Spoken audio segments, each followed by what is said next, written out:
All right, good evening, everyone. This is a second podcast for Paul 200. In this podcast, we're going to cover Books 8 and Books 9 of Plato's Republic. And the main theme of these books is the cycle of regimes, the transformation of political regimes one into another, both at the level of the city, the level of the political unit, and at the level of the individual soul. So, to begin from the beginning, we should ask ourselves again, what is a regime? We might be tempted to equate the term regime with the modern term constitution. And what we mean by constitution is a kind of fundamental law that determines how political power is exercised. That's how we might think about the Canadian Constitution and the Charter of Bill of Rights today. That meaning is certainly part of what the ancients meant by regime in terms of the... Not so much in terms of a fundamental law that determines rights or constraints on government power. But what we have to see is that the term regime has a much broader meaning, both in the Republic and for ancient political thought in general. The term regime is closer to what we might say by a way of life.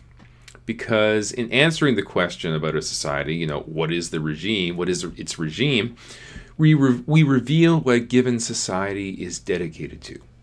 We reveal what it regards as most desirable or most honorable. Socrates argues that regimes can be arranged into a finite set of distinct types or forms, which correspond to distinct types of human character. So the question might be, does this mean that all regimes, whether of cities or souls, can be classed according to these relatively delimited number of forms? The answer is a qualified yes. We should also note that Socrates, indicates that regimes are not radically separate. And that's crucial to see. At the level of the political regime, we can see that the seeds of oligarchy exist within timocracy, the regime devoted to honor, particularly military honor. The seeds of democracy are there within oligarchy, and the seeds of tyranny are there within democracy as well. So, the regimes are not radically separate. The regime simply names the ruling element. It doesn't imply that these other elements are absent. Right? So if you have a timocratic soul, it doesn't imply that you don't have these other elements. Perhaps it even implies that you can have a timocratic soul, a soul devoted to honor, particularly martial honor, and even have an element that's devoted to philosophy. All right, we should also see that in tracing the cycle of regimes, Socrates is not simply telling a story of decline, though that is certainly part of the story. What declines over the course of the cycle of regimes in Books 8 and Book 9 is attachment to the ruling element in a regime to the good of the whole. Stated somewhat differently, we can think of this as a declining attachment to virtue. In particular, dedication to the educational practices necessary to instill justice and moderation. Yet, the story of the Republic as a whole, it's shown us that inculcating political harmony, that is, achieving perfect justice, if we understand it as the transcendence of self-interest, that is, to completely identify your self-interest with the political whole. If that's what we pursue, the entire point of the Republic, or at least one of its most important points, is that justice understood in that way is a very ambiguous good. Pushed to an extreme, it's simply not good at all, either for philosophers or individuals who will unavoidably have private desires. You simply can't eliminate that distinction between the self and society, at least not without disastrous consequences. So, in Book 8, then, Socrates does not simply denigrate the degenerate regimes.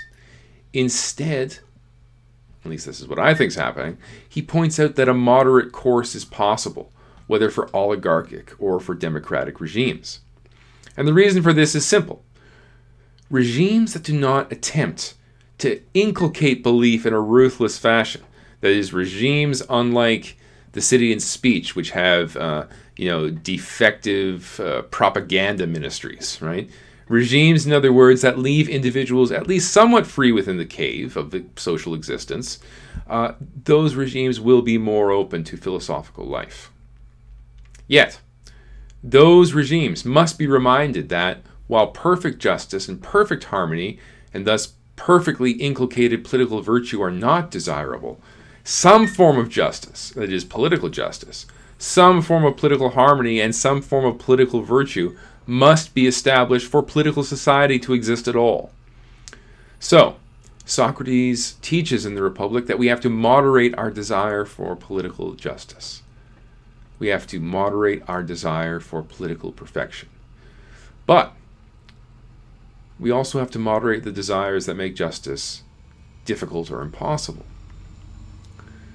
Now, in terms of the soul, the regime we establish within ourselves, Socrates, he doesn't teach moderation. At least I don't think so. Not exactly. One way to think about this is that, given the criticisms, the implicit criticisms that Socrates wants us to think about, that Plato wants us to think about, as we see the construction of the city and speech, given those criticisms, we have to see that the oligarchic and democratic regimes, may very well be preferable as regimes. But oligarchic and democratic souls certainly are not. So, as with so much else in the Republic, we only really get a glimpse of Plato's teaching about the regimes of the soul if we're constantly alert to the differences between Socrates and his two interlocutors, Glaucon and Adeimantus. In other words, we have to understand that what Socrates is saying might not be the same thing as what Glaucon and Adeimantus understand. One way to think about this is that Glaucon's interpretation of the regimes in Book 8 is shaped by the regime within his own spirited or thumotic soul. As Adeimantus observes at section 548, Glaucon is like the Timocrat. They share the love of victory and thus the desire for dominance, though, as Socrates points out, the pure Timocrat, in contrast with Glaucon, is more stubborn, less apt at music, though still a lover of music, abusive to slaves and underlings, though still loyal to rulers, loving rule and honor, and rooting their claim to honor and rule in war and everything connected to war. The spirited Glaucon is more open to philosophy, or perhaps more open to philosophical rule. Perhaps Glaucon is able to recognize the superiority of philosophy and to admire the beauty of it. Socrates can enlist Glaucon's spirited capacity for loyalty into the service of philosophy. Yet, Glaucon still shares the Timocrat's contempt for the other regimes. And what's interesting is that Socrates doesn't seem to share that contempt. Glaucon is quick to assume that virtue is in tension with wealth. But that is just what the warrior would say. That is, he assumes that virtue and honor are only associated with the virtues of the warrior, and perhaps the guardian philosopher. Another way to think about this is that Glaucon too quickly assumes that the movement from the imaginary mythological city and speech to the city of the Timocrats, the city of the warrior elite, to the city of the oligarchs, is simply a story of decline. So the Timocrats are worse than the guardians, but then the oligarchs are clearly worse than the warrior aristocrats. But that's not clear. Or at least, that's not clear to Socrates. Consider Socrates' question at section 550e. So Socrates says, isn't virtue in tension with wealth? As though each were lying in the scale of balance, always inclining in opposite directions. It's Glaucon who suggests that the answer to this question is obvious. But isn't there an alternative answer? That is, couldn't you say that there are in fact virtues associated with the oligarchic soul, that is, the soul devoted to wealth, and thus perhaps corresponding virtues of an oligarchic regime? And that therefore we could only assume that these oligarchic virtues are inferior to the virtues of the timocratic or warlike regime if we assume that war is preferable to peace. And we should remember that, judging by the reformulated foreign policy of Book 5, we would have to conclude that Socrates does not regard war as a good, however good-spiritedness might be for other reasons. We can see that Socrates is more open to the oligarchic regime for relatively simple reasons. He identifies its defects, but he also suggests corrections. He's, in a sense, willing to be a policy advisor for the oligarchic regime, but not for the regime of the Timocrats. And you can go back and look at this. I think this is correct. Okay, but first, before we look at this, let's review the defects or mistakes of the oligarchic regime. So first, Socrates criticizes oligarchy, the regime devoted to wealth, by getting Glaucon to recall the ship of state image from Book 6. So, quoting Socrates, right? A ship that chose pilots on the basis of property assessments or wealth, and would not trust even a knowledgeable pilot who lacked wealth. And here Glaucon completes Socrates' thought. They would make a poor sailing. Yet, Socrates isn't completely assured that this same metaphor, or rather that the comparison actually applies to the city. It is Glaucon asserts that the image of the ship is precisely congruent with that of the city. But a brief reflection reveals that this isn't necessarily the case. If the goal of a regime is to acquire wealth, then those who have demonstrated a capacity to acquire wealth, those who know or understand how to meet payroll, they might indeed have a claim to rule within that regime. So reflect on this for a moment. Isn't there a huge difference between someone who has acquired political power, say on the basis of inherited wealth and family connections, and someone who has achieved wealth on their own, and then claims that, that ability to achieve wealth enables them in some way to exercise the power of ruling? That's not the final word on the subject, of course, but, I think that Socrates' ambiguity in this passage is interesting. It's Glaucon, not Socrates, who claims that the oligarch cannot have any claim to exercise political power. So Socrates is much less ambiguous about the next fault of oligarchic regimes. The oligarchic city is divided. A regime dedicated to the love of wealth will necessarily become divided in two. It'll become divided by class. In particular, a city that honors wealth will compel those motivated by honor to acquire as much wealth as possible. Now, this is something that's crucial to see. What drives inequality in an oligarchic regime, and in some ways in our own society, actually in practically identical ways, it's not need per se. It's obviously not physical need that drives the emergence of inequality and the development of inequality. What drives it is the desire for honor, the desire to distinguish oneself, to establish one's place at the top of the pecking order. Lovers of honor, who would be Timocrats in one regime, that is, Timocrats in the sense of warrior aristocrats, pursue honor through wealth in an oligarchy. So this is why I think that the conflict between rich and poor is essentially endemic to political life. It cannot be eliminated because class conflict is not rooted in physical need. Think back to Book 2. The city of pigs failed to satisfy Glaucon because it was too equal, because it lacked hierarchy and lacked other things as well beside that. But to a large extent, he objects to it because it lacks the possibility for distinction. So, I'll leave it to you to evaluate the other two faults identified at this section of Book 8 by Socrates, that is, the faults of oligarchic regimes. He mentions the unwillingness or inability of the oligarchs to wage war, and the fact that the oligarchs, unlike the guardians, say, would necessarily be engaged in multiple roles within the city. I think, upon reflection, that neither fault is really a fatal criticism of the regime. So, for example, Socrates notes that the inability of the oligarchs to wage war is not fine, which is a translation of the word kalon, which also means noble. The question would be, is it clear that Socrates shares Glaucon's understanding of what is fine and noble? I think that's far from clear. What Glaucon thinks of as noble as the ability to wage war, that might not be the same as Socrates. It's something at least worth thinking about, whether the faults that Socrates is identifying here are understood in the same way as Glaucon.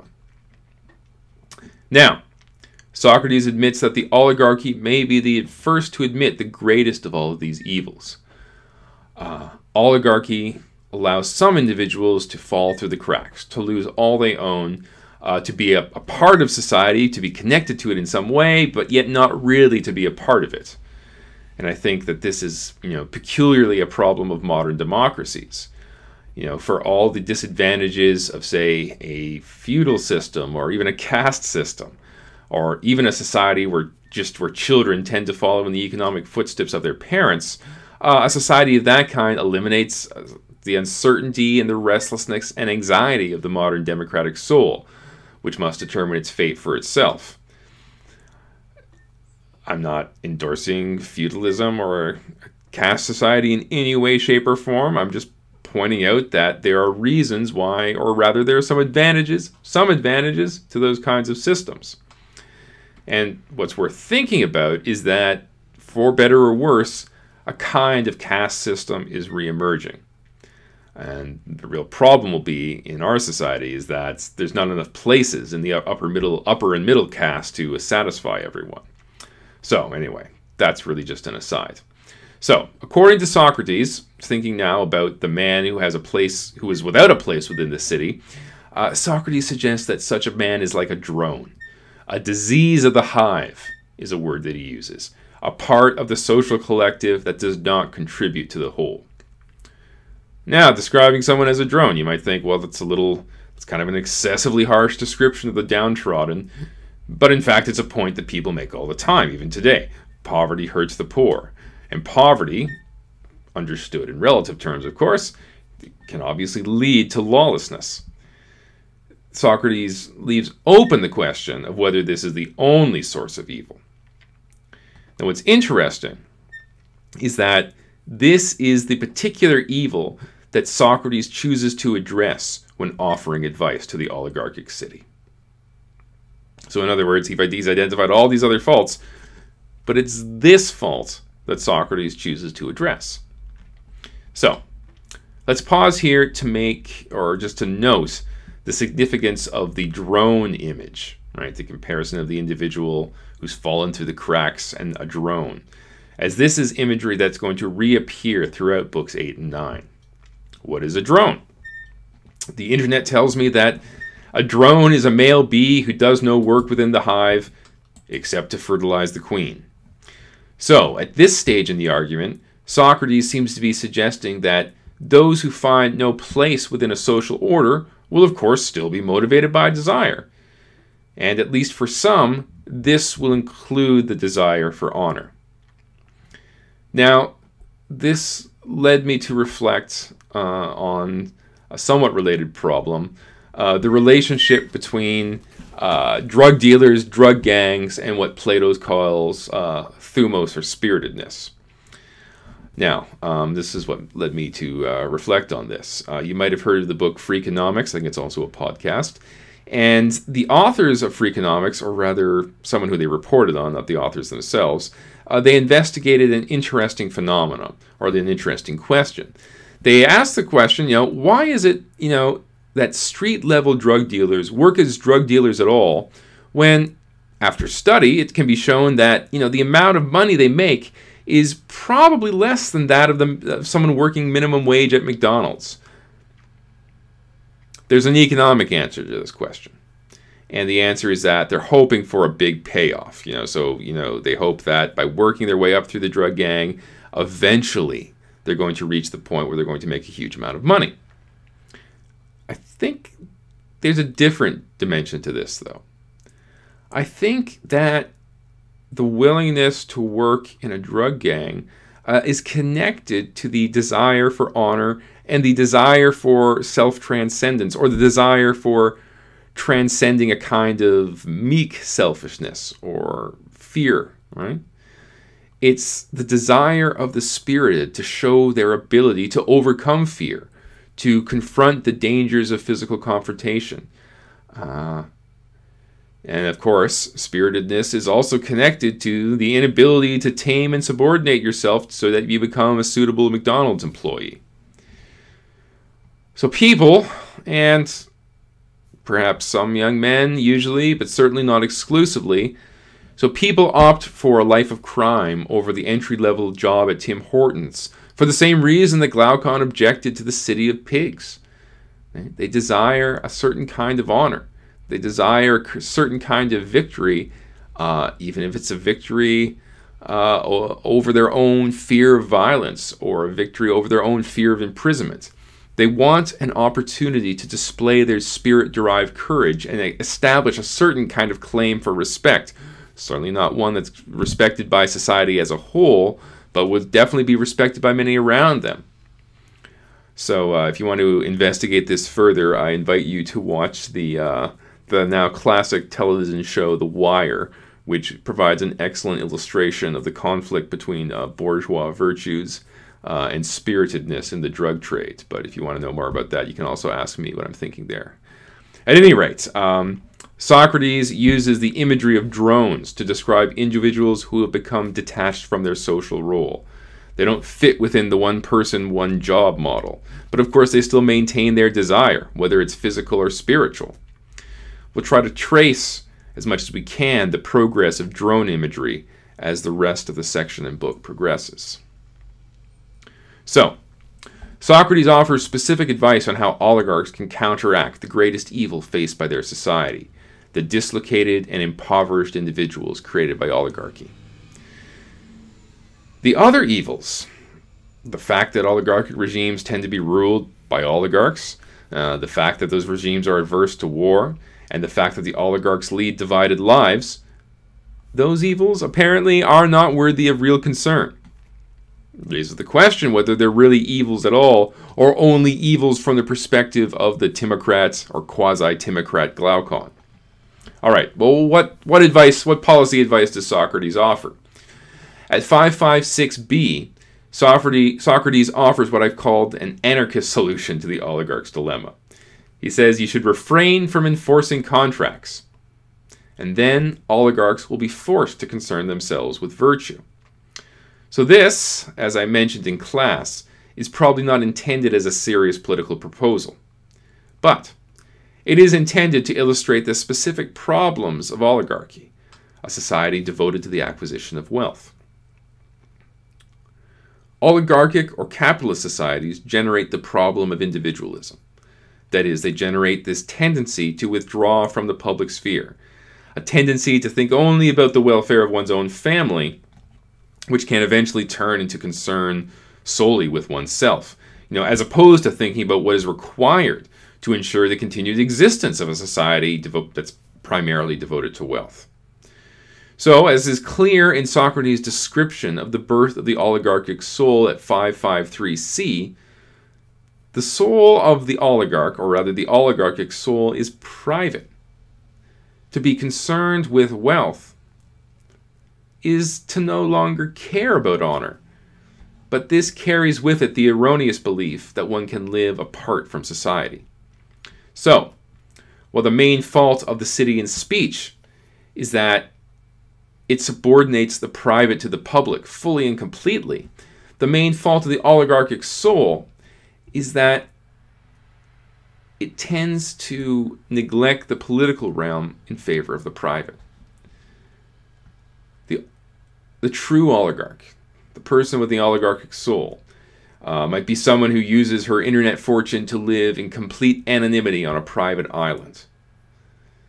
And Socrates points out that, if that kind of soul proliferates, if they don't see the limits of that organization of the soul, you can't maintain an oligarchic regime. The only way to preserve oligarchy is to counteract this trend, to create a new form of self-interest, what you might call self-interest rightly understood, to foster a politics of education appropriate to oligarchic society itself. The educational politics of the Citian speech, as shown in the political curriculum of books 2 and 3, goes much too far in its pursuit of public virtue, of politicized virtue. Right? The problem with oligarchic political education is that it does not go nearly far enough. So, another way to think of the educational politics of the oligarchical regime is to consider it in light of what Socrates says about the oligarchic soul, from sections 553d to 555a. We might think that a regime would be strongest and most unified if all people within it adhered to the same principles. If an oligarchic regime was filled with nothing but oligarchic souls. Yet, it turns out that oligarchs themselves are the main problem with oligarchy. The oligarch, and here I'm talking about someone with an oligarchic soul, has a certain kind of harmony within their soul. So see section 553D. The soul of the oligarch is in fact ordered by the love of wealth. Right? It provides a certain kind of harmony within the soul. So this is shown by the ability of the oligarch to enslave all other desires to the love of wealth. So the oligarch is described as a stingy, a toiler, satisfying only his necessary desires at 554A. The oligarch is a workaholic, not a hedonist. I myself wonder if workaholism is really driven by a love of wealth, or whether it is driven by the love of cruelty. A love of cruelty that's directed against yourself if it can't be directed externally. So, the problem is that in the absence of education that aims to inculcate virtue and restraints, the oligarchic soul will also contain a multiplicity of drone-like desires. Desires that are hedonistic, desires that do not contribute to the maintenance of the oligarch's soul and wealth.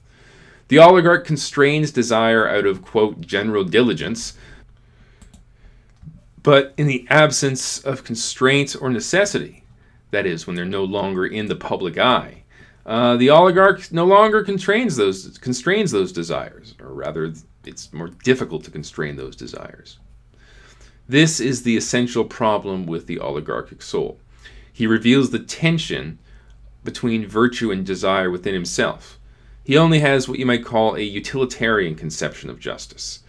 The drone-like desires are all held down by, quote, necessity and fear, as opposed to the internal guardian of reason. The problem isn't merely that the oligarchic soul is at war with itself. It is, of course. It's divided by faction, even though the, quote, the better desires tend to master the worse. The problem is that a city composed of purely oligarchic souls would be an impossibility. All regimes depend upon the ability of individuals to internalize constraint in some fashion.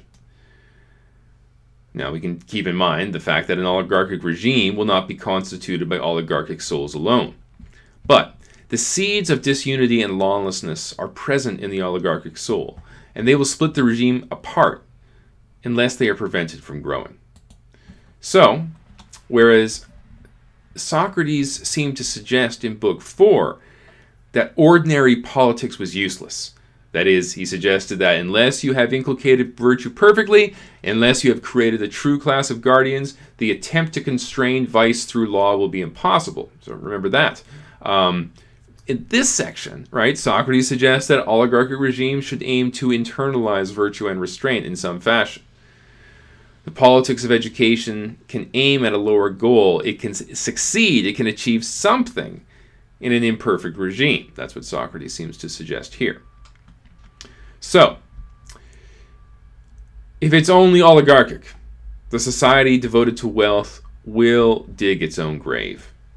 Or rather, if the vices of oligarchy cannot be constrained, if oligarchs allow a class of enemies to develop within it, if oligarchs fail to instill virtue in order to moderate the love of wealth, then the oligarchic society will be supplanted by democracy. I say supplanted rather than eliminated because oligarchy does not really disappear. Rather, the desire for wealth does not disappear within democratic societies. Oligarchy and democracy are separate in theory, you might say, but they are usually deeply intertwined in practice. Democracy means the strength or rule of the people, but democracies are almost always characterized by struggles between the rich and the poor, the many and the few. So, what are the principles and characteristics of the democratic regime and the democratic soul? The main thing to note, as Socrates turns to a discussion of the democratic regime, is that he's not primarily interested in democracy as a mode of governance. He's almost entirely uninterested in the mechanisms of democracy. The freedom of democratic society is more important in Socrates' analysis than in the mode of governance. And, that's something we experience every day. Politics and voting is, relatively unimportant in our day-to-day lives, but democratic freedom, that's omnipresent. So, the social aspects of democracy are what is most important to the experience of democracy. In practice, democracies are devoted to freedom, to the free play of individual desire. There is a kind of problem here. Democracies are so devoted to freedom that they make little effort to constrain or shape the soul. But by failing to engage in a politics of education, it ensures that opponents of democratic freedom will emerge within democracy itself. A democracy that leaves everyone free in the sense of being totally unconstrained, you have to find your own way, and so on and so forth. A society like that, it will leave some free to hate democratic freedom. And this is somewhat similar to what you might call the paradox of tolerance, right? If we tolerate the intolerant, what happens when the intolerant becomes strong enough that they need no longer tolerate us? So, a democratic regime is devoted to freedom or license. And this turns out to be both an advantage and a disadvantage. Admittedly, the disadvantages are more apparent than the advantages. But democracy, described by Socrates as the fairest of regimes, is at least hospitable to philosophy. It's open to all regimes, particularly, or rather that is, to all regimes of the soul, and contains examples of all regimes. Now, perhaps it's this openness of democracy as a regime to philosophy which explains Socrates' criticisms.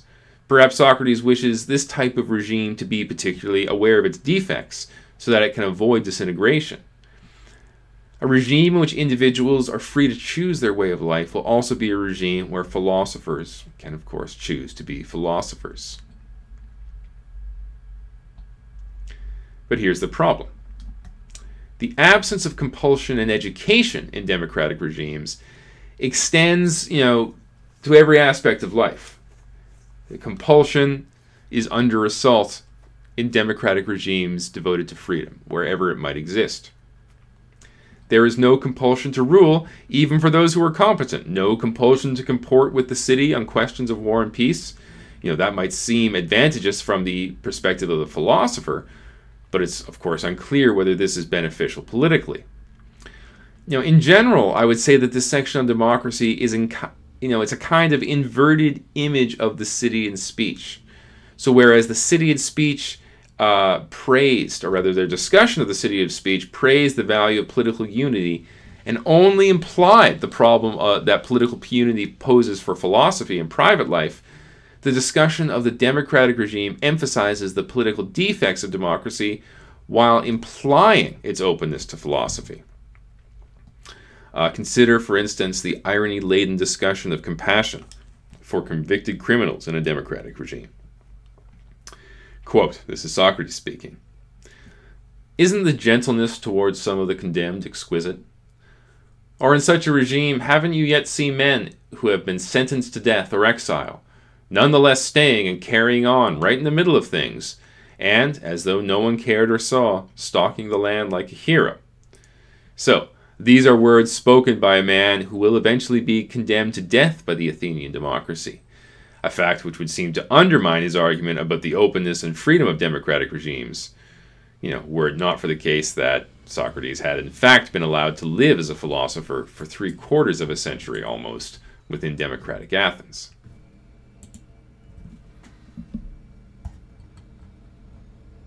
So, freedom, understood as a regime within the soul, the absence of any compulsion to rule, and gentleness towards the condemned.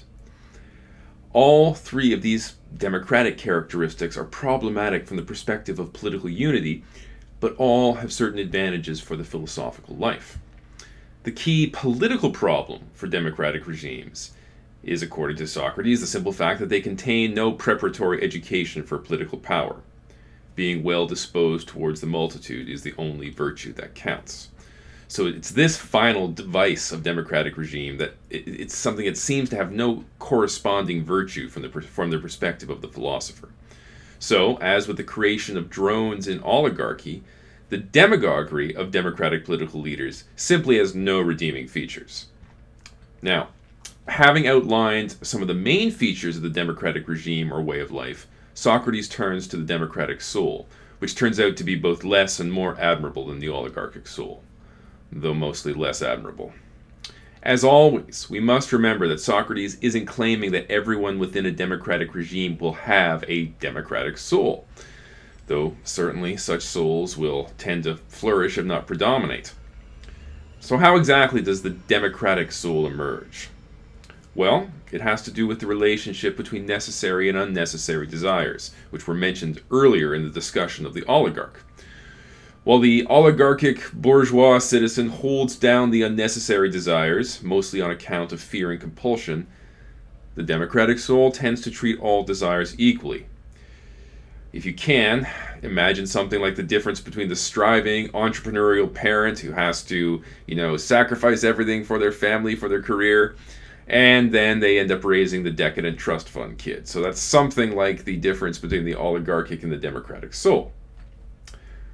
However, Socrates has more to say about the distinction between necessary and unnecessary desires. First, he divides necessary desires into two categories: those which we are not able to turn aside justly, that's in quotes, as well as those whose satisfaction benefits us. The unnecessary desires, in contrast, are those that can be turned aside and whose presence does us no good. It isn't clear where philosophy, the love or desire for wisdom, fits into this picture. Socrates suggests that the desire for both bread and relish are part of the necessary desires. But what does this reference to, quote, relish remind us of? Opsum in the Greek, for those who have really good memories. Well, it should remind us of Glaucon's objection to the city of pigs way back in Book 2. The city of pigs that met only basic physical needs. Why did Glaucon object to this? Well, it was on the grounds that it failed to accommodate his desire for luxury. Glaucon's demands forced the dialogue participants to create the so-called feverish city, which was then purged through the creation of the guardian class. Now, interestingly, relish is put into the category of necessary desires that contribute to both health and advantage for the body and presumably the city as well. What accounts for this interesting change?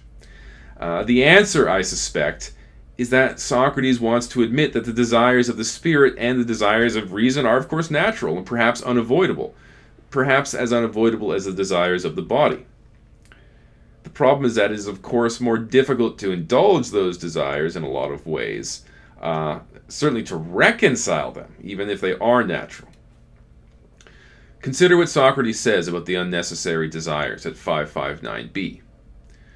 But what about the desire that goes beyond, towards sorts of food other than this, of which the many can be rid of if it is checked in youth and educated, and is harmful to the body and to the soul with respect to prudence and moderation?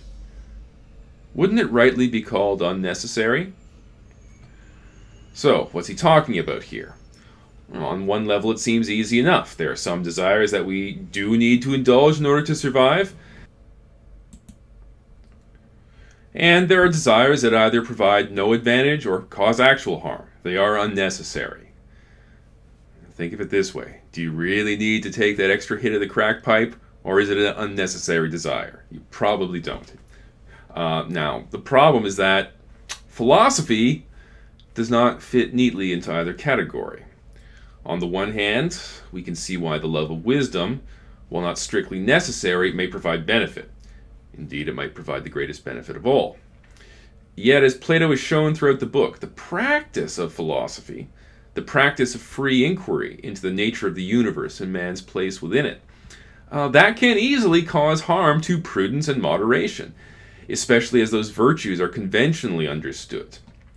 Consider, if you wish, the discussion of the changeling child back in Book 7, at section 538 through 539. Though almost everything in the book points towards this basic problem of how a city can take up philosophy without being destroyed. So, the development of the democratic soul in a lot of ways actually seems to be a consequence of misapplied philosophy. Though here we should note that oligarchic and democratic souls are just as intertwined as democratic and oligarchic cities. Section 560 contains a description of the war for the soul of the oligarch's son. A contest between, quote, fiery, clever beasts who are able to purvey manifold and subtle pleasures, and the father and the other relatives. So, the fiery, clever beast clearly represents sophists, the unconstrained thinkers like Thrasymachus who assault the virtues directly. You can recall here how Thrasymachus was described as a beast upon his entrance into the dialogue back in Book 2. The family, symbolized first in the Republic as a whole by Cephalus, represents convention and ordinary beliefs, albeit beliefs and conventions that are in some ways rooted in nature. The battle, Socrates suggests, the battle for the son of the oligarch, the battle for the democrat soul, is not always conclusive. The soul of the democrat tends to move back and forth between the wild Dionysian endorsement of untrammeled desire and the sober virtues of the oligarch. You can see here the discussion in 560 and 561. The end result, however, is a soul that cannot or does not provide order to the various desires. All desires are treated equally by the democratic soul, and all are afforded honor, however chaotic the result might be. So, having discussed the main characteristics of the democratic regime and the democratic soul, Socrates turns to the question of tyranny. He suggests that democracy has a tendency to transform itself into tyranny at the level of the regime and perhaps at the level of the soul as well. Now, how could this be? How could freedom and diversity lead to tyranny? The first thing to note is that democratic regimes do not only produce democratic souls, if by that we mean souls that simply recognize the validity of a wide variety of lifestyles and who are relatively easygoing as a consequence. Democratic politics is not typically characterized by easygoing tolerance. Philosophy can certainly thrive within a democratic regime. And you can certainly have individuals who have, say, a more democratic soul, which you might think of as being a more relativist soul, a relativist regarding different conceptions of life, relativist regarding different kinds of desires. So both those kinds of souls can exist in democracy, but the public sphere, the political sphere in democracy itself, it can be incredibly rancorous, as we know.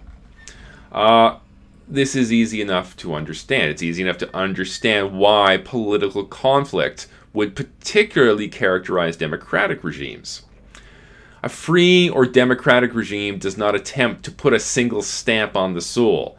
It doesn't try to dye any particular opinions into the wool of the soul, which was the metaphor used to describe the guardians.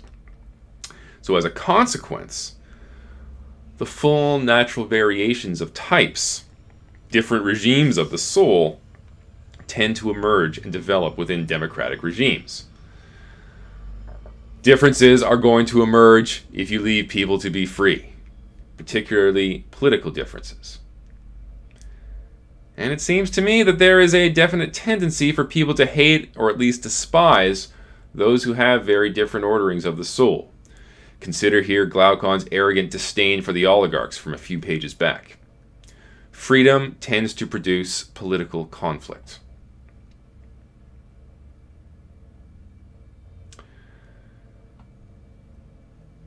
How does democracy create the preconditions for the tyrannical regime, however?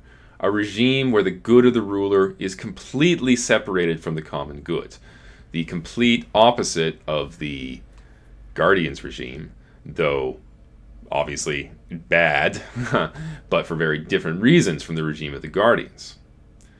How does that type of regime, how does the tyrant emerge out of democracy? Now, I promise you, you will not like what Socrates has to say about this. You probably won't. Socrates argues that class warfare, essentially the assault on the oligarchs by the people, led by political demagogues, as well as assaults on social hierarchy, actually establish the basis for tyranny. Tyranny emerges out of attempts to create democratic freedom. So the story begins at the political level. Democratic societies, drunk on the wine of freedom, demand greater and greater amounts of it. and accuse all of those leaders who oppose them, all the leaders who oppose democratic desires, of in fact being oligarchs, right? But things become worse. Freedom starts to spread to everything. The old hierarchies are shaken up. The distinction between the young and old no longer matters. The distinctions between citizens and non-citizens no longer as important, if it matters at all. The distinction between students and teachers, if you can imagine, is no longer as important. And teachers actually defer and kowtow to their students, if you can imagine such a thing. The distinction between slaves and the freeborn disappears. And the distinction between the sexes as well. Finally, perhaps strangely, Socrates even suggests that the distinctions between the humans and the animals starts to disappear. And this, you might think, okay, I sort of recognize these other tendencies in democracy. It's almost amazing that Plato was able to see thousands of years ago sort of how democracies could be characterized, at least in some circumstances we might say, how they can be characterized by this certain drive towards not merely democratic rule but freedom. But human-animal relations? Do the donkeys really, and goats, do they really act with more insolence and freedom in a democratic regime? Maybe that was just something he noticed in ancient Greece. Now, on the other hand, you might think it implausible to say that human-animal relations are the hierarchical differences between humans and animals are affected by democracy. But there is certainly a tendency to treat animals as if they were human within at least some strands of modern democratic thought. This is not something that is extended very far, certainly amongst the general public, but you should consider the book Zoopolis by the political theorist Will Kymlicka, who teaches at Queen's. This is no marginal figure. This is no crank, I would say. He's someone who is widely respected as one of the most prominent political theorists of his generation. And in fact, his book, Zoopolis, won the Canadian Political Science Association's award for, I think, Book of the Year, I believe. Don't quote me on that. Here's a description of the point of Zoopolis. Domesticated animals should be seen as full members of human-animal mixed communities. That's right. Participating in the cooperative project of shared citizenship. It's somewhat amusing, though I guess also frightening, when rational people go a little bit insane. Though perhaps insanity itself can be a consequence of too much rationality. In this case, you can't provide a mathematical proof that humans are different from animals. You can't provide a mathematical proof to Will Kymlicka that, trying to treat cats as citizens is, it's going to be, there are going to be problems.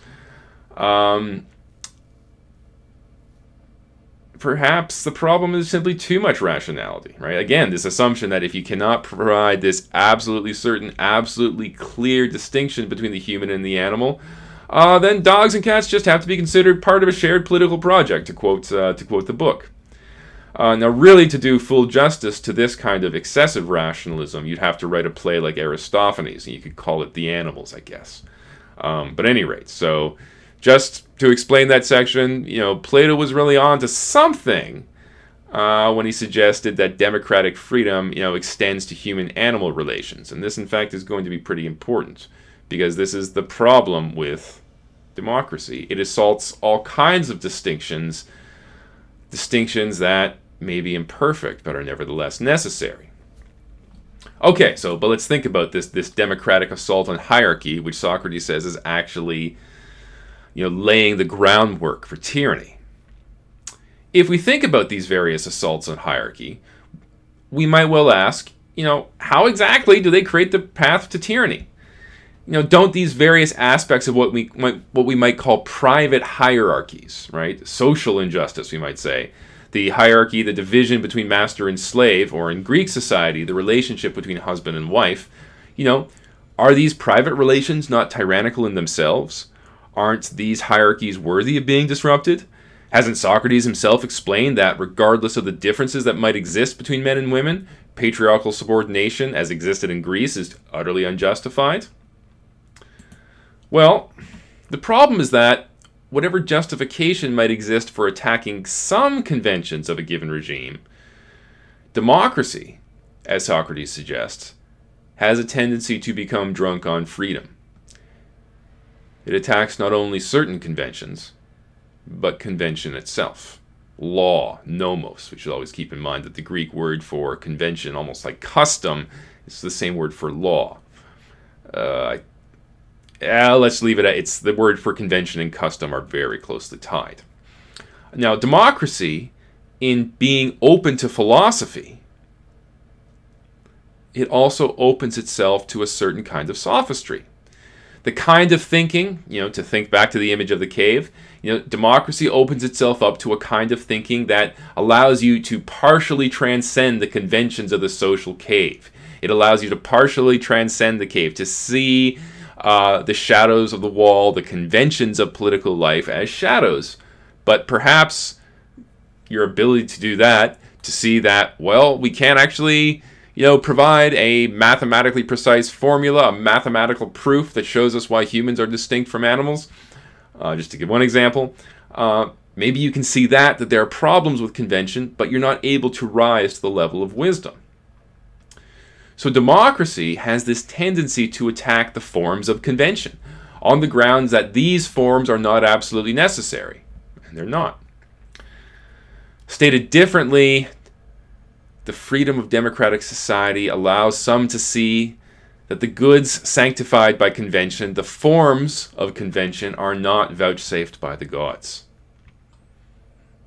Well, this turns out to be a terrible mistake. Let's see how it plays out, at least according to Socrates. Conflict in the democratic regime produces a reverse image Callipolis, a reverse image of the beautiful city. So this is a city, the democratic regime, that's divided by classes, but it's a city in which there is almost no harmony. As I said, Socrates suggests that the class structure of these democratic regimes will form a kind of perverse mirror image of the city in speech. To begin with, the democratic regime will produce a class of drones, a political class which monopolizes or almost monopolizes political power. And you can read this at 564 DE. This class will be opposed by an oligarchic or money-making class, those who are, quote, most orderly by nature, and thus those who will typically acquire the greatest amount of wealth. The political class, the so-called drones, will organize in order to extract wealth from the wealthy. As Socrates puts it, the rich will be the pasture of the drones. This divided democratic city is completed by the people, those who do their own work, do not meddle in the affairs of others, yet possess relatively little. In a democracy, this class, the people, is potentially the most sovereign or most powerful, though the people are not necessarily interested enough in actually exercising power. The people, in contrast with the drones and oligarchs, are politically disengaged. And if you think about it for even a little bit, it's amazing how this simple story can be applied to the political dynamics we see in modern society. Okay, so we have Socrates' image of the democratic regime. How do we move towards tyranny? Well, the movement towards tyranny occurs as the conflict between the political class, the drones, and the oligarchs begins to affect and influence the many. The democratic drones, the leaders of the people, begin an assault on the property of the wealthy. The wealthy organize to defend themselves, and they are charged with having dark plans to subvert democracy and harm the interests of the people. You can see this at section 565A. In the course of this conflict, quote, the wealthy end up, whether they want to or not, by truly becoming oligarchs. The wealthy become organized opponents of the democratic regime. Tyranny emerges, the power of one individual to rule, when a prominent leader claims that radical political changes, accomplished by violating the rule of law, by abolishing debts, redistributing land, and political violence, this will allow you to achieve utopia.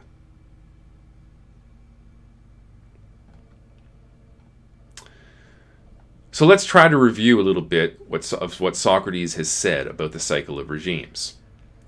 First, we should note that Socrates refers to the forms that specific regimes take, and the corresponding forms of individual psychology. One might well wonder, as Glaucon does not, whether this classification of regimes is fully adequate, in the sense of being comprehensive. Do all regimes fall into these categories? To use a common sense objection, we could add the question of how the use of the term forms in the discussion of politics relates to the theory of forms from Book 5, 6, and 7, as well as the related discussion of the theory of the good and the divided line. The forms as discussed in Book 6 seem to reflect ideas that were permanent and unchanging. But how could ideas of regimes fall into that category? Regimes that are human creations. So, in other words, one way to think about the forms of the regime is to think about it in the light of the theory of the forms. The discussion of forms in books 5 to 7 suggested that the knowledge of the forms and the good involves transcending the realm of ordinary experience. But this doesn't seem to be how Socrates has produced, or at least seen, the forms of regimes in Book 8. Socrates hasn't had a vision of the eternal and unaltering forms of aristocracy, democracy, and so on. Rather, he has built or constructed the ideas of the regimes out of common opinion, contestable hypotheses, and his own observations. The ideas of regimes and psychological types are not timeless and eternal, but rather they're attempts to organize the vast multiplicity of experiences in order to move towards the task of evaluation, whether you're talking about evaluating regimes or evaluating souls. So Socrates, the midwife, has helped to give birth to ideas about the character of political order, but these ideas are not the final word on the subject. The ideas are provocations, likely stories. They're open to reformulation, contestation, and dialogue. Yet Socrates also suggests that the attempt to discern the forms in a reality, however imperfect it might be, is both necessary and good. Now, the need to discern, and perhaps to impose forms on the ever-shifting multiplicity of political reality is made even more apparent if you think about the regime devoted to formlessness, which is democracy. The transition to democracy continues the story of the decline of political virtue and political unity that was central to Book 8. Though we should always keep in mind that the city and speech might only be the highest or best regime in light of Glaucon's peculiarly Greek conception of the good. So, the movement towards democracy isn't only a narrative about decline. So in contrast with the city and speech, democratic regimes are devoted to freedom, understood as the absence of compulsion. And more than any other regimes, democracies allow the proliferation of human types, the proliferation of lifestyles, or diversity, as we would say today. The freedom of democracy, however, depends upon the regime's unwillingness to impose order, to make distinctions between the good and bad, the unwillingness of the regime to establish a rank order of values. So, the transition to the democratic soul depends upon a blurring and confusion over the meaning of moral and political distinctions. The democratic regimes abandon or undermine the pre-existing distinctions between citizen and slave, male and female, teacher and student, parent and child, old and young, the innocent and the criminal, even animal and human. So, we might have a positive appraisal of this democratic tendency to challenge distinctions. As we noted before, Socrates himself argued that the traditional ideas about male and female are in most ways arbitrary and unjust. We could also think about the distinctions between citizens and slaves. Are those distinctions, are those forms, in fact, really rooted in an idea of justice, as opposed to simply the arbitrary imposition of force? As democratic citizens ourselves, we tend to think that political distinctions that imply the existence of legitimate or even natural political hierarchies deserve to be undermined and dissolved. Yet the anti-form animus of democratic citizenship, the desire for citizenship without compulsion, hierarchy, distinction, or restraint, actually creates the potential for the most extreme forms of hierarchy and oppression. So, we're obviously interested in this. How does this happen? How does the regime devoted to freedom be transformed into its opposite? Well, consider the following causes identified by Socrates. First is the indifference to education and indifference in general to the prerequisites of political power. The entire argument of the Republic has been based upon the hypothesis that the claim to rule depends upon the possession of virtue, which in turn can only be inculcated through the proper education. Socrates claims that democracies are usually indifferent to these questions, and thus they will tend to honor leaders who are simply well disposed towards the multitude. Demagogues, in other words. We can also think of this in terms of equality and desire. Socrates begins his discussion of the democratic soul with the observation that a democracy, quote, would be, as it seems, a sweet regime, without rulers and many-colored, dispensing a certain equality to equals and unequals alike. The democratic soul is unable, let's say largely unable, unwilling perhaps, to distinguish between necessary and unnecessary desires, or it does so only with great difficulty. The discussion of the revolutionary struggles within the democratic soul depicts an individual torn between the oligarchic and the bourgeois virtues conducive to profit and acquisition, and the hedonistic temptations of the unnecessary desires. Socrates' claim is that the inability to assert an order within the soul, the inability to pronounce on the desirability of various desires, it's this that creates the preconditions for tyranny, both within the self and within democratic regimes. So a democratic regime, unable to rank order the various desires, will be unable to maintain hierarchical authority within its own regime. And this, perhaps paradoxically, will lead to the breakdown of freedom. This is certainly what Socrates seems to claim. Quote, the greediness for what democracy defines as good, freedom, ends up dissolving it. So, while freedom might be a great good in many ways, and in many instances it can take on destructive forms. In Socrates' mind, it seems, the problem appears to be that the Democrats are unwillingness to distinguish between good and bad forms of authority or hierarchy. Hierarchy and authority are rejected completely, and Democrats fail to distinguish between legitimate and illegitimate forms of authority. You might say that is the democratic tendency that Socrates is identifying. So, the need for tyranny is prepared as democratic regimes enshrine the bad wine bearers as their leaders, and the regime gets, quote, more drunk than it should on this unmixed draft. Now, the implication appears to be that it's the excess or misapplication of freedom that's the problem, not freedom itself. You know, a glass of wine is healthy, in my opinion, but this doesn't mean that you should drink a barrel or even a whole bottle, right? Well, Socrates seems to be suggesting that freedom is the same and similar in a way. So, it's in this section that Socrates describes the breakdown of hierarchy and authority within the democratic regime.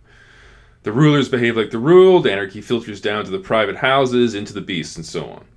And we're familiar with some of the forms of authority described in this passage, and we're even familiar with some of the ways in which traditional forms of authority have been altered in relatively recent memory.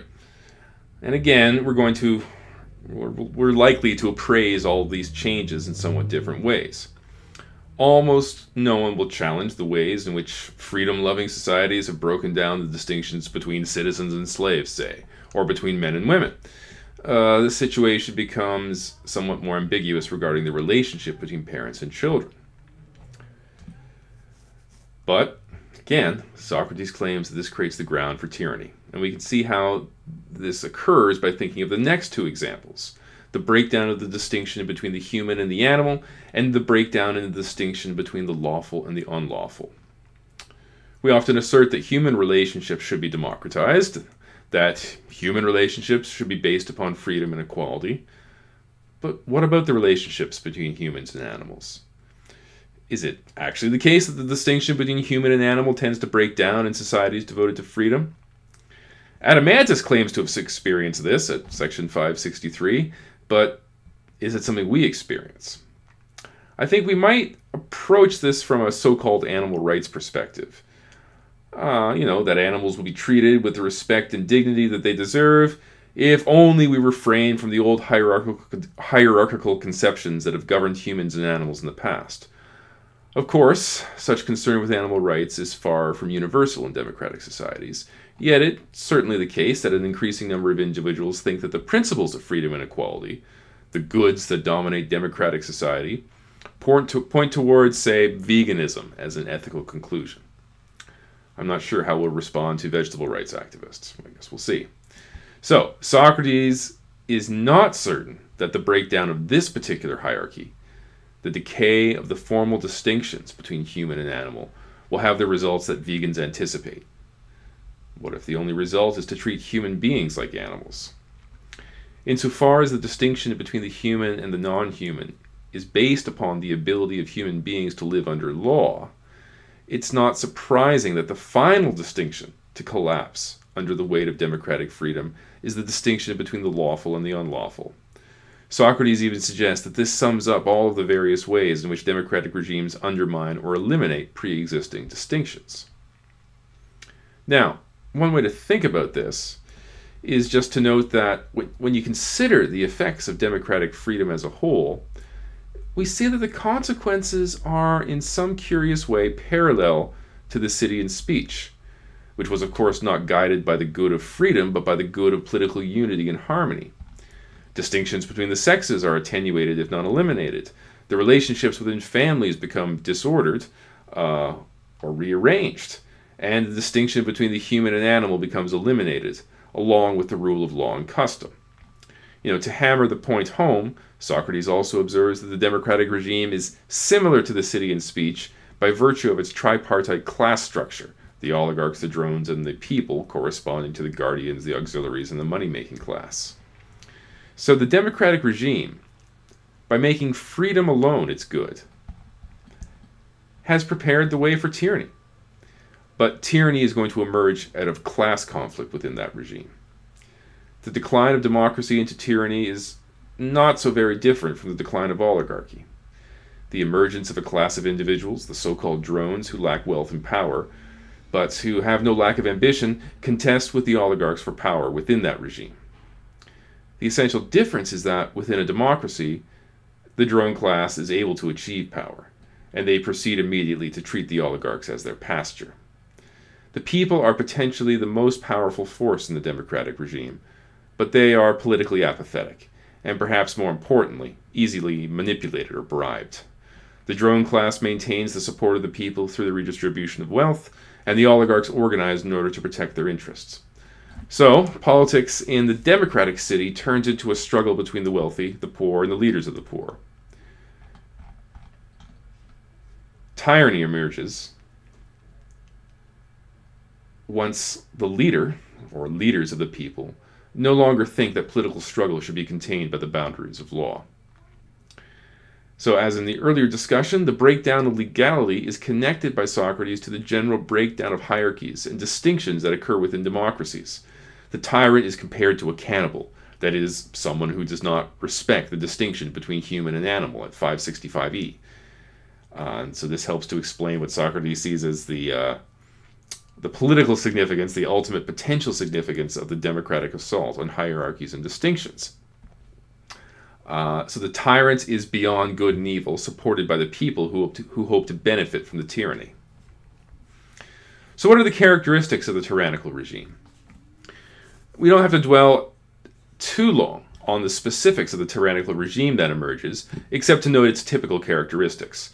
The tyrant wins the support of the people by eliminating debts, and redistributing property. He encourages war in order to justify his own power at 566e, both of these. The people, burdened by taxes and subjected to political repression, retreat from the political sphere, and those who dare to challenge the reigning tyrants are removed from positions of power and influence. So the tyrannical regime undergoes a kind of purging that is similar to that undergone by the city and speech in Book 2. But whereas the city and speech is purged of anything that might detract from the unity of the city, in particular the unity of the guardian class, the tyrannical regime is purged of anything that might challenge the tyrant. The people, having initially hoped to benefit from the tyrant's promises, soon find that their new ruler and his new ruling elite are quite willing to impoverish the people as well.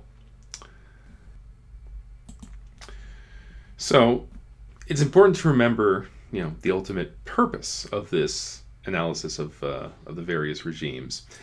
And, part of the question goes all the way back to, part of the problem goes all the way back to the second book, where, Glaucon basically asks Socrates to explain, why wouldn't you want to be a tyrant? And, you know, at least in thinking about this tyrannical regime, the discussion of tyranny, it's certainly that no one would choose to be a citizen in that kind of regime. But obviously that's not quite the same thing as saying that no one would choose to be a tyrant. It requires an analysis of the tyrannical soul to demonstrate why it would not be desirable to be the tyrannical ruler of an unjust city. Yet while this may demonstrate why it would not be good to be a tyrant, that's not quite the same thing as proving that it is not good to have a tyrannical soul, though I think ultimately Socrates would say that that's not good either. One problem with this section, the section on tyranny that is, that goes from the end of Book 8 into Book 9, is that, at least in terms of speaking about the regime, Socrates has not been as specific about the good that it pursues. You know, what fire burns in the tyrant's cave? What is the purpose of the tyrant's rule? What does the tyrant love? For the aristocracy, it was virtue understood as that which is conducive to political unity. And by aristocracy, I mean the guardians. You know, for the timocracy, it is the honor accorded to military ability or skill in warfare. For the oligarchs, it's either wealth or the abilities that create wealth. It's those things that are understood as the good. And it's the confusion of those two things, wealth and the virtues of wealth making, that eventually leads to the downfall of oligarchies. For democracy, freedom. The unwillingness to establish one authoritative vision of the good is accorded pride of place. But what drives the tyrant? Presumably, the desire for political power is simply the good that drives the tyrant in the political realm. But is that the motivating force behind all tyrannical souls? Are all tyrannical souls motivated by the same desire? Perhaps this ambiguity, right, the difference between the tyrant ruling in the tyrannical regime and someone who merely has a tyrannical soul, perhaps the problem of understanding the tyrannical soul explains why Socrates returns to the question of the meaning of desire at the beginning of Book 9, after having finished his discussion of the tyrannical regime, but before he's actually fully analyzed the tyrannical soul. Socrates now introduces a discussion of unnecessary pleasure or desires, focusing on the distinction between those that are lawful, you know, overeating, let's say, and those that are hostile to law, the desires of, I don't know, serial killers, or what have you, criminals. The latter desires can be checked by laws, the better desires, and by argument. And in some, the unlawful desires are almost entirely eliminated. Now, here is the problem. And it seems to me that what's starting here at the beginning of Book 9 is that Socrates is in various ways going to draw links between the philosophical soul and the tyrannical soul. And I think we can see here is that he describes desires in terms of law, nomos, or convention. It would be strange to call philosophy a criminal desire, but certainly it is a desire that can be at odds with nomos or law.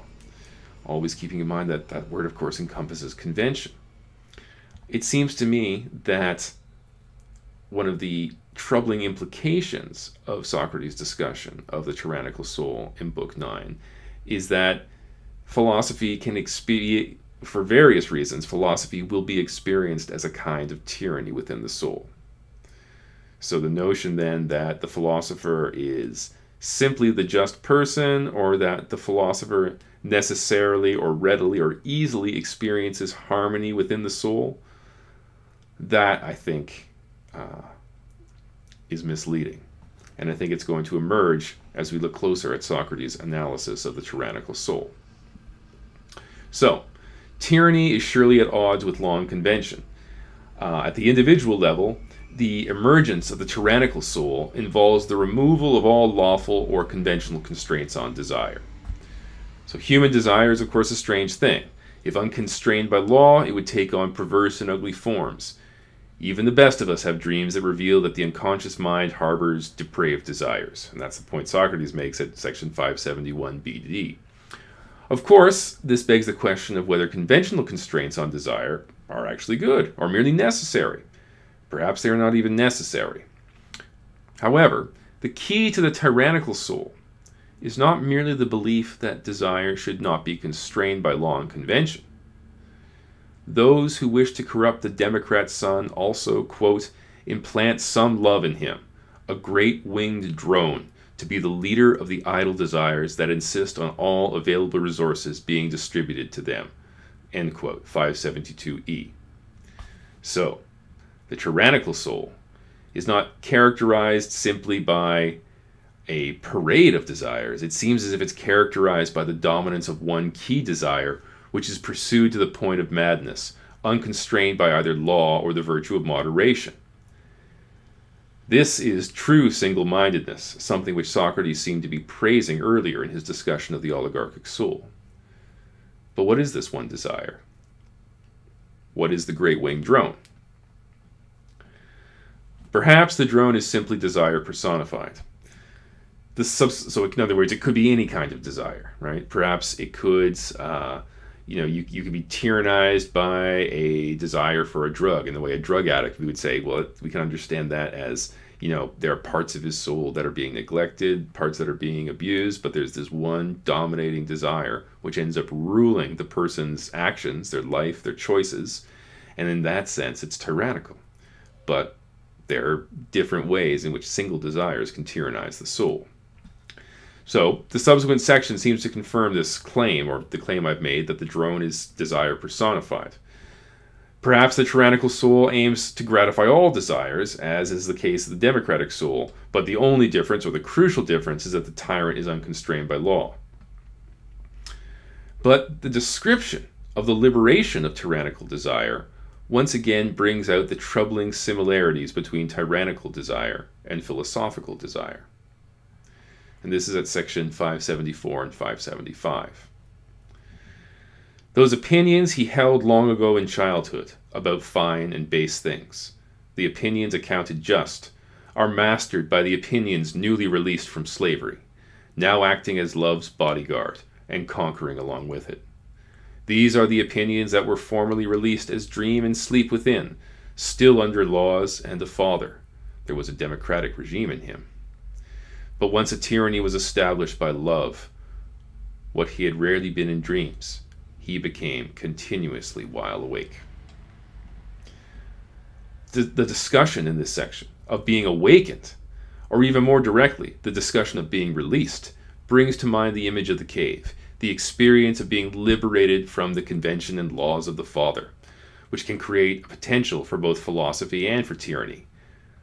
Or perhaps the creation of petty criminals who are really tyrants at heart. If this condition of spiritual lawlessness becomes ubiquitous, it will be impossible for any regime not to become tyrannical. So this then is the problem of philosophy. The release from the bonds of convention are what's necessary for philosophy to exist at all, but they create the conditions for political tyranny. The connection between philosophy and tyranny goes even further.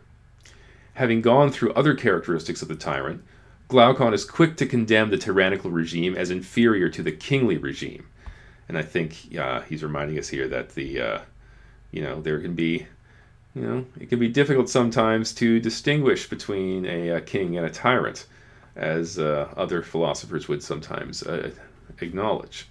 At any rate, Socrates is more interested here in considering the tyrannical soul, and strangely, Socrates suggests that he is particularly familiar with tyrants, and thus capable of evaluating their happiness.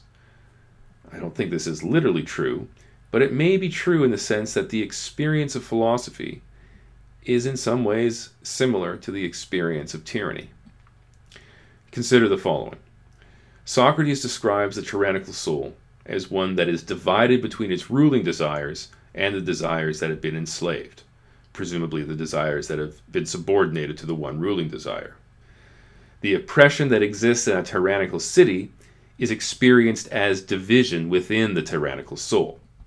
So here's the quote. "And therefore the soul that is under a tyranny will least do what it wants, speaking of the soul as a whole. Always forcibly drawn by a gadfly, it will be full of confusion and regret." Now the reference to gadfly is of crucial importance here, because in other contexts Socrates describes himself, the philosopher, as a gadfly, in particular during the trial speech of the Apology. But how is it? How could this be the case? How could the experience of philosophy within the soul be like a tyranny? The answer, I think, is that no actually existing regime educates the soul to be prepared for philosophy. And therefore, whether or not it is possible for the philosopher to ever experience harmony within the soul, it might be something that can be achieved, that initial movement towards philosophy will be experienced as wrenching and painful.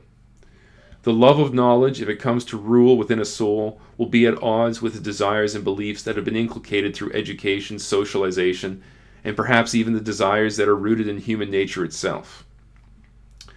Perhaps the notion of a harmonious philosophical soul is as much of a myth as the harmonious city and speech.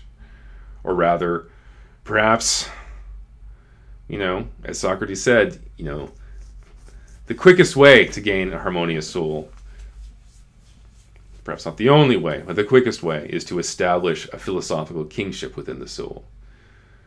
But some kings, even if eventually they'll be, wise rulers, perhaps initially they're experienced as tyrants. So, Glaucon's declaration that the kingly soul is happiest and best, presumably the soul of the philosopher king, that declaration is in some sense over-optimistic. True, Socrates and Glaucon have shown that it would not be desirable to be an actual tyrant, but they have not shown that the kingly soul is possible in the sense that Glaucon understands it, in the sense of a harmonious soul that is ruled by philosophy. The preceding sections have drawn our attention to the tension between philosophy and convention, and we are led to wonder whether, even within an individual soul, philosophy can rule without being a tyrant. That is, without being in direct conflict with the various other desires that we develop, either by nature or by convention.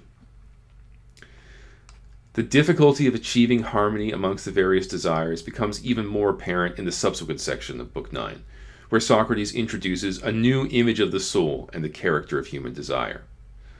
The previous division of the soul into three separate classes, the classes of reason, spirit, and desire, is now complicated by Socrates' observation that desire itself takes on different forms that correspond to these classes. The money-loving part of the soul associated with the desires of the body, the honor or victory-loving part of the soul, and the learning or wisdom-loving part of the soul.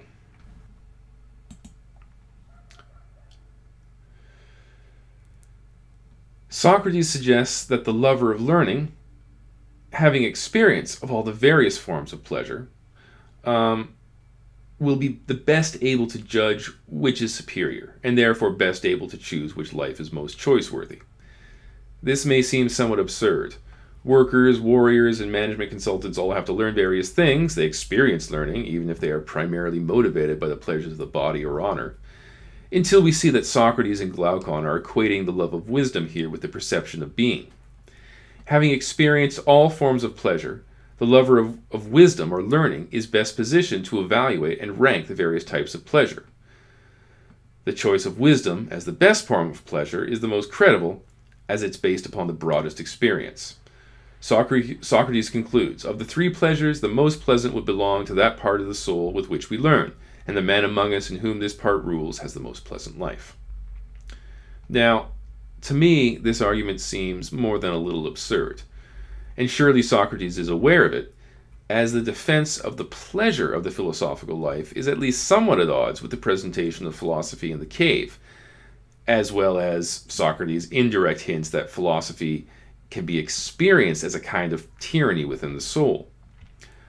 Glaucon's reference to education in this section helps to illustrate my point, and the reference to education should also make us think of the cave image. Quote, "It's necessary for the latter," the lover of wisdom and learning, to taste of the other pleasures starting in childhood. That's at 582b. Glaucon thinks his argument leads to the conclusion that the lover of wisdom has, by virtue of experience, the best capacity to evaluate the forms of pleasure. Yet, even if this is the case, is it not possible that the philosopher will experience greater disharmony within their soul as a whole? A disharmony between the love of wisdom and desires that have been implanted in them through education and convention? In thinking about this problem about the harmony within the philosophical soul, it helps to recall the example of the oligarchic soul. The oligarch, who had to master the various other desires that are in conflict with the desire to amass wealth, and thus, as a consequence of this, her soul exists in a kind of state of disharmony. You can look at this in section 554. It seems that the philosopher will experience a state of disharmony that is at least as great as that experienced by the oligarchic soul.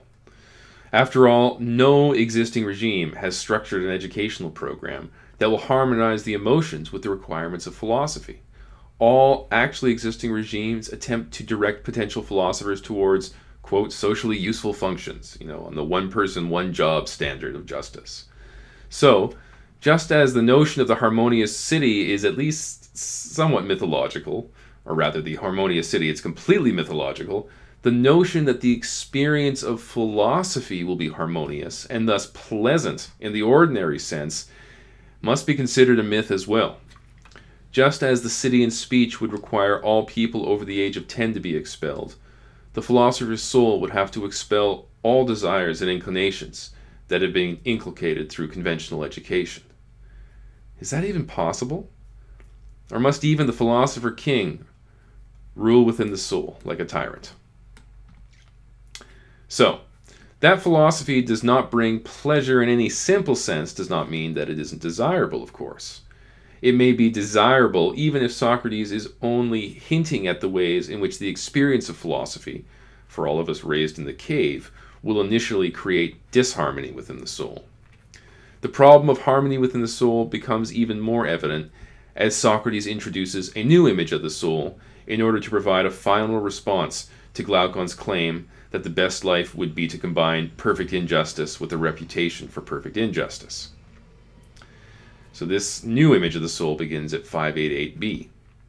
Socrates asks Glaucon to mold or create a new idea of the soul. Again, interesting that they're referring to ideas that are something that can be created, but leave that aside for now.